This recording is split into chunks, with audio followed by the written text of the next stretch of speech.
Hey YouTube, welcome back. Today we continue our series in design a key value store. We in this series we answering a system design interview question of design a key value store.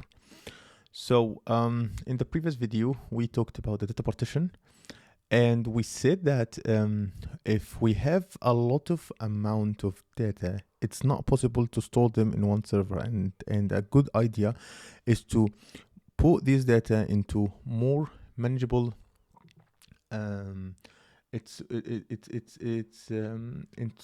split this data, split a large data set into smaller, more manageable pieces called partitions or shards.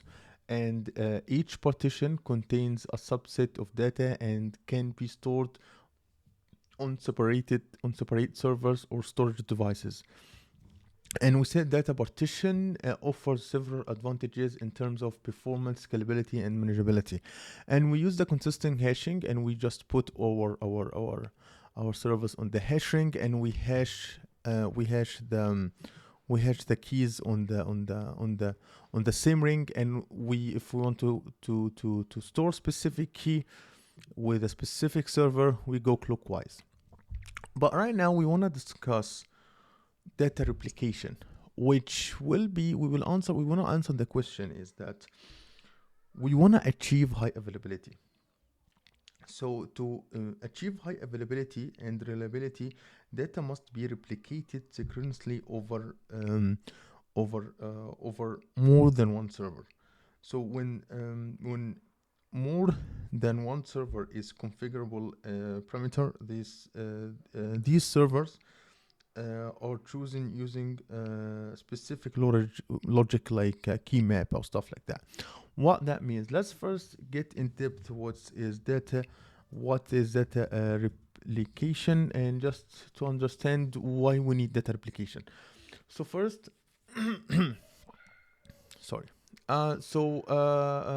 first, data replication is a process of creating and maintaining multiple copies of the data in different locations or different storage devices. This technique is widely used in computer systems and data set to enhance data availability. And we want to improve the fault tolerance and support efficient data access.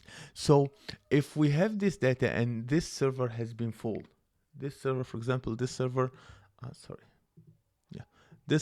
was falling.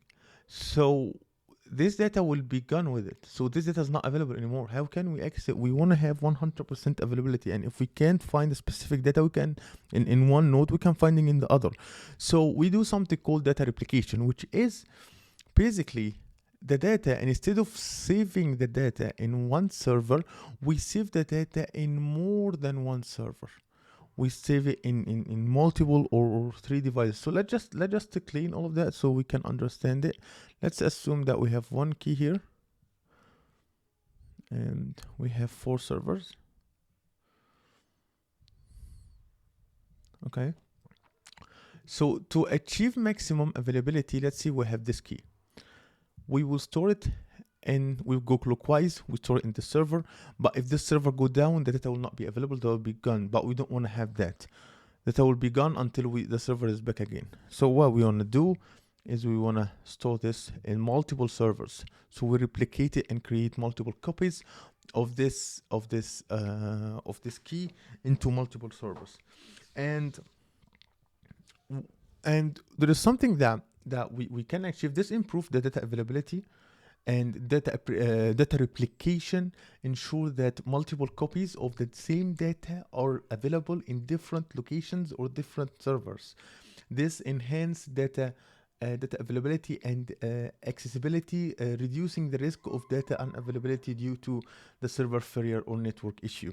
We have the other thing that we improve the fault tolerance. So basically, data replication increase fault tolerance by allowing a system to continue functioning even if one or more copies of the data become unavailable due to hardware failures or other issues.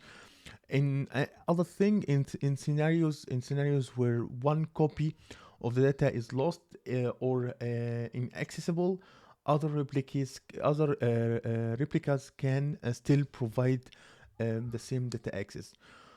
We have redundancy, so replication provides redundancy if one copy of the data becomes corrupt or inaccessible, other copies can be used to recover the data. We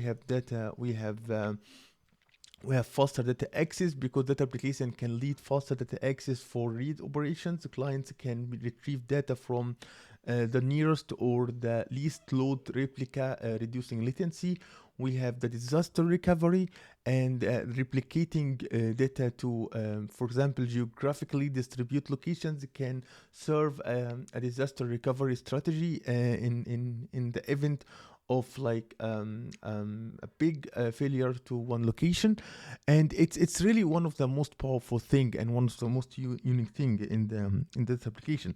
And the other thing that I want to talk about is that we talked about the virtual nodes, and the virtual nodes in the hash ring means that, let's say that we have this server 0, and server 0 has a peak capacity. So we wanna introduce server 0 with one more with four new position on the ring. So all of that will be server 0, server 0, and server 0. So basically, server 0, this what we call a virtual node. So basically, there are more than one position that refers to the same server, because let's say server 0 has a capacity to handle more load than the other servers. So with the virtual, let's say that we have this virtual nodes, and right now if the key right now, let's say that the key is not storing in this one and storing directly to these two servers. Maybe if the key is trying to store into this other server, so basically it looks like the key is stored in three servers, but in fact the key is stored in only two servers because S0 is copied into positions. So with the virtual nodes, the first n nodes, or like the first servers on the ring may be owned by the same server or fewer servers. And to avoid this issue, by saving in accidentally the key with one server or less, or less than we expected, and to avoid this issue, we only choose unique servers while performing the clockwise wall logic. So basically, nodes in the same data centers often the nodes, when we try to go to clockwise function, we just make sure that we are storing the server in each key stored in a unique server, so we have no duplication. And yeah, that's it for this video, and I hope my description is quite good. If you like my content, make sure to subscribe and hit the notification bell so you will never miss a video, and see you guys in future problems.